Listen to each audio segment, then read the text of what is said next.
Galit na galit naman nga itong si Bana na sinabi na kapag ka nalaman daw niya na may kabit tong asawa niya, ay baka makalbo at mapatay talaga daw niya ito. Wala nga itong kamalay-malay si Bana na may relasyon pala itong si Freddy at si Dara, na kaibigan nito.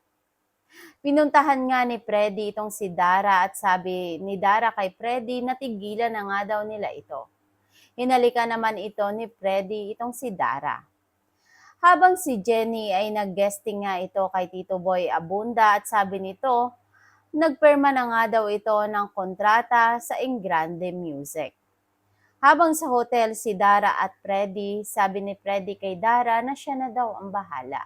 Muling nagkaharap nga itong si Menchie at Megan sa backstage. Sabi ni Menchie kay Megan na siguraduhin daw nito na hindi sisingaw ang baho nito.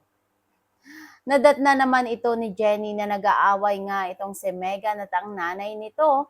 Sabi ni Megan kay Jenny na umalis na daw ito. Lakas loob nga ni Jenny na sinagot itong si Megan na hindi daw siya ang mag-a-adjust kay Megan. Nakuha nga ni Dara ang album na ginawa ni Jenny kaya sabi nito unahan daw ni Megan itong si Jenny na i-release ang solo album nito. Para magiging copyright na daw ito kapag ginawa ni Jenny at si Megan daw ang magiging original. Pakaabangan nga natin kung saan kaya hahantong ang copyright war ng dalawa. Malalaman kaya ni Bana na si Dara ang kabit ni Freddy?